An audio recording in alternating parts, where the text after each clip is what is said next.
Olá, é um prazer falar com você. Vamos hoje falar dos problemas nos rins. Já que nós tivemos empate técnico entre rins e ombros, nós vamos falar dos rins essa semana e na próxima semana nós falaremos dos problemas nos ombros. Fique comigo que nós teremos muitos detalhes sobre essa patologia.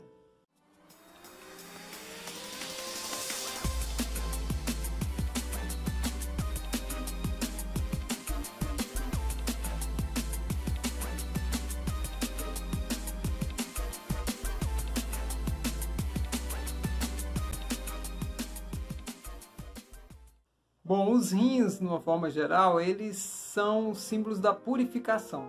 Então, a gente tem nesse órgão tão importante, vocês veem que eles têm um símbolo de feijão, né? Ele tem essa função de purificação, né? Então, eu quero ler um texto aqui para vocês, muito interessante, para depois a gente continuar a nossa fala.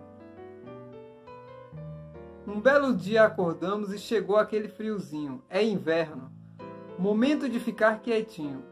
O yin, estado yin-yang, o yin máximo se instalou. O que quer dizer o yin máximo? É o estado feminino, emocional.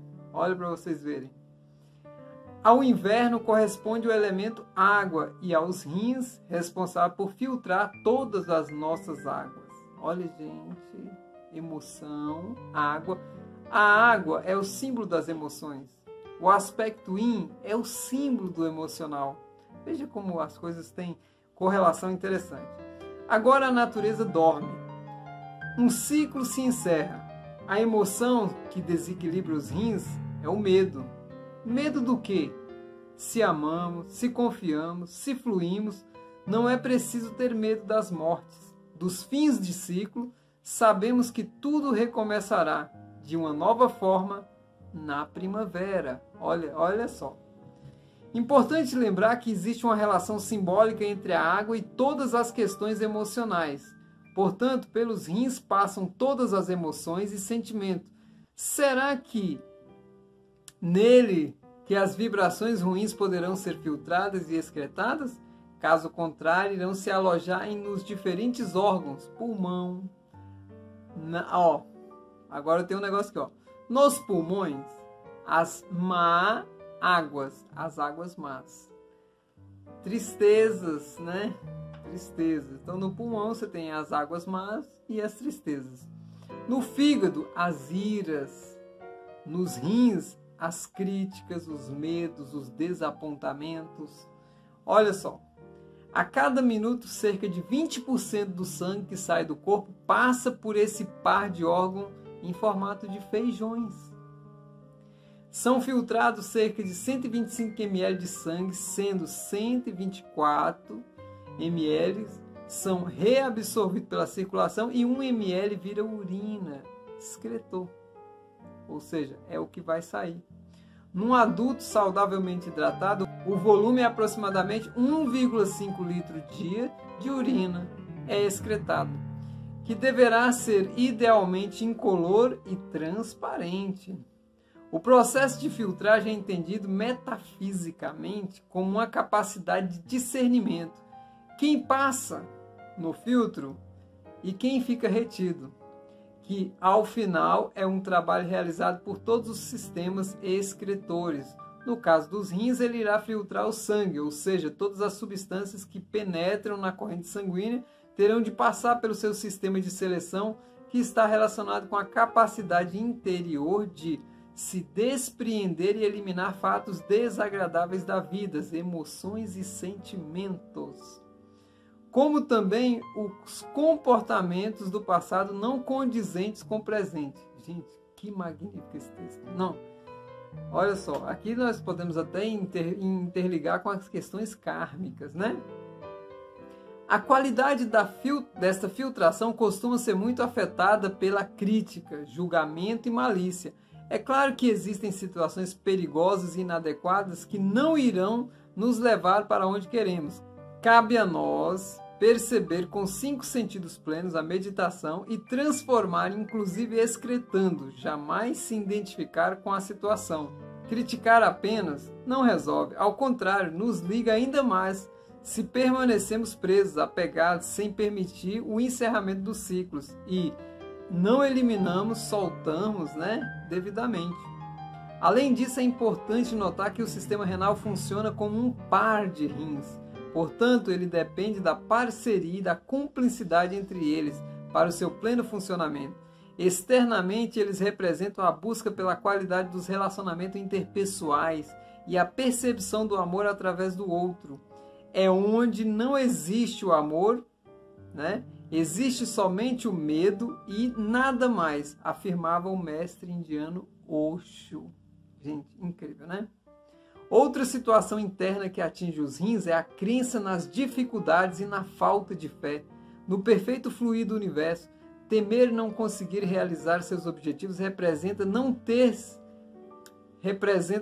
se livrado das memórias difíceis do passado, não confiar. Achar que tudo é difícil e complicado dificulta na seleção de discernimento. A saída é o positivismo, que irá garantir uma plenitude para o bom funcionamento dos rins. Olha que legal! Os cálculos e dores renais revelam dificuldades de relacionamento não dissolvidas, não liberadas para excreção.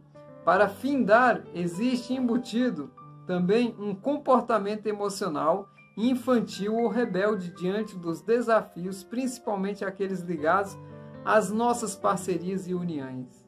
Olha só que legal. Reclamar da situação é não ver o lado bom que existe nela. Atualmente, olha esse dado, gente, mais de 10% dos homens e 5% das mulheres sofrem de cálculo renal. Explica-se a desproporção pelo fato que as mulheres externalizarem mais as emoções, enquanto os homens costumam cristalizar os seus desapontamentos. Olha só. A incidência varia geograficamente, refletindo nas diferenças ambientais, comportamentais. Entretanto, o índice de casos é abruptamente crescente, associado à modernização da alimentação e hábitos ocidentais. Em qualquer ser humano com problema renal, existe oculto uma dependência dos outros, uma necessidade de apoio, consideração e afeto, por mais que suas atitudes afirmem o oposto, pois quando suas expectativas, afetivas são frustradas, costuma criticar os outros querendo mostrar-se autossuficiente. Esse texto eu encontrei, porque eu faço as pesquisas e eu achei fenomenal. Eu ainda vou colocar aqui alguns autores, algumas situações que vocês vão ver no final, falando sobre a questão dos rins. Mas olha só, os rins, eles representam, vamos dizer assim, a morada da alma. E a alma é o emocional. Se a alma está gelada, ou seja, é um simbolismo metafórico, né? Se ela está numa situação de mágoa, de medo, de ressentimento, e isso vai ter que se purificar. O que acontece? Há um congelamento, uma petrificação, pedra nos rins.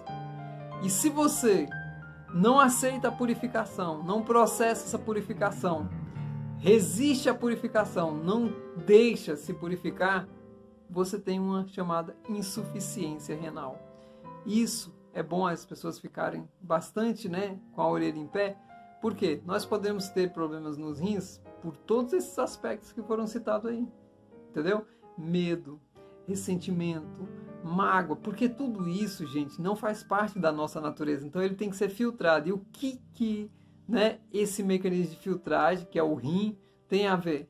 Ele é o que a gente diz que processa isso, ele está bem numa região estratégica, karmicamente falando, e dos chakras, que estão nessa região. Nós dizemos assim, os rins, se estão bem, você pode dizer que a pessoa está, emocionalmente bacaninha. Se os rins estão mal, já é vocês podem observar, gente, sempre tem um problema. E aí eu volto a recomendar às pessoas que estão com problema renal, perdoa, agradece, seja mais autoobservador, solta, viu lá na parte? Solta, não segura nada. Não é necessário a gente segurar. As questões são essas. Nós vamos agora passar alguns materiais no final. E assim, eu espero que vocês cada dia mais ampliem a sua consciência. Para quem tem problema renal, pedra nos rins ou insuficiência renal, lembre-se, não é fácil. você corrigir uma questão igual essa com médicos e medicamentos, por mais que seja possível. O correto é você ir na causa, que são as suas emoções e seus sentimentos.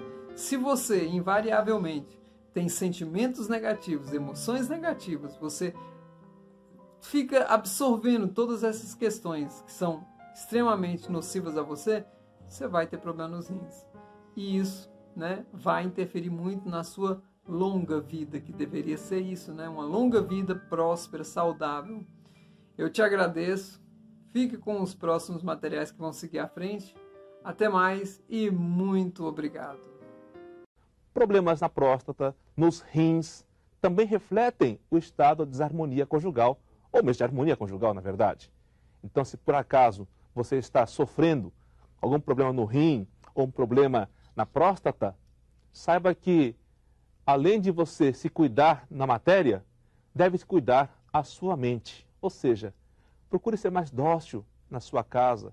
Não pense que, por ser homem, ser marido, pode chegar em casa e soltar a franga.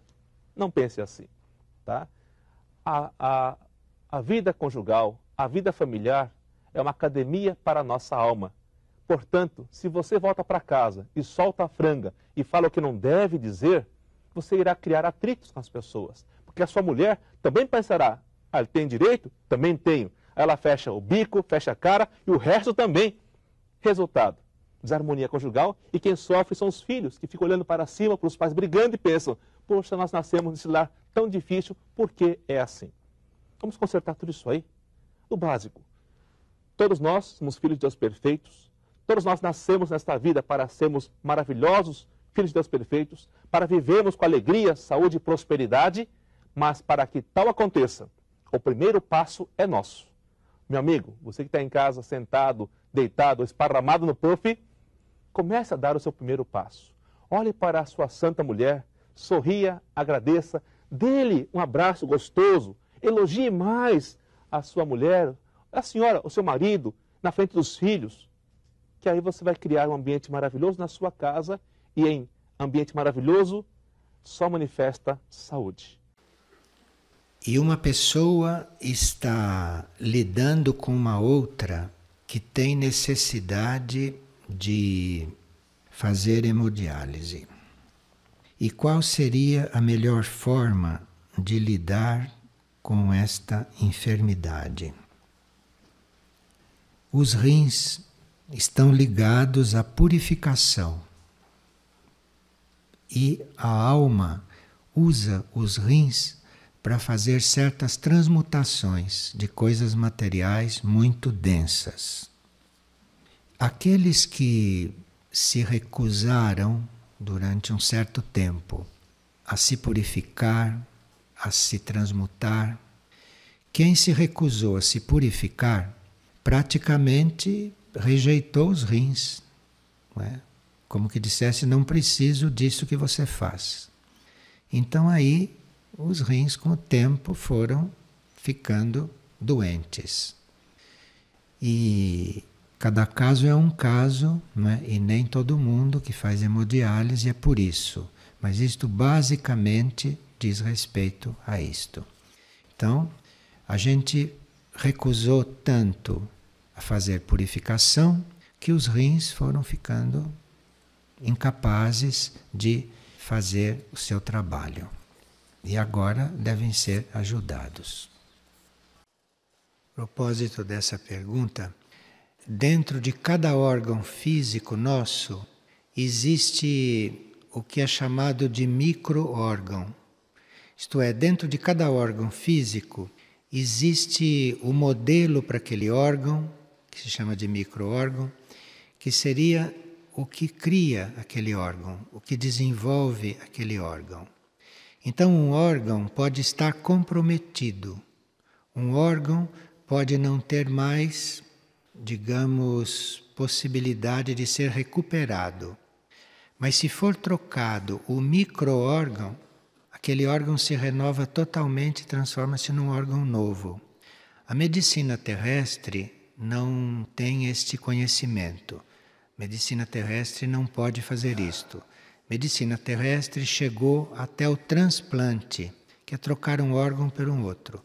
Mas a medicina terrestre não tem como lidar com o micro-órgão do órgão. Ainda não chegou a este ponto, não se sabe também se vai chegar.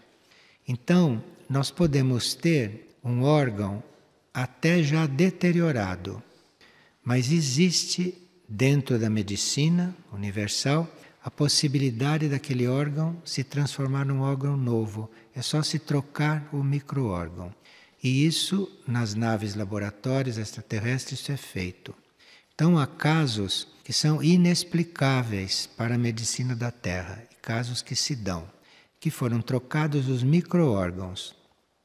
Então, se alguém está numa situação extrema que a medicina não pode resolver, nunca se deve dizer que não pode ser resolvido, porque a própria medicina dispõe de recursos que na Terra não são conhecidos e que muitas naves, laboratório, estão em torno da Terra fazendo este trabalho.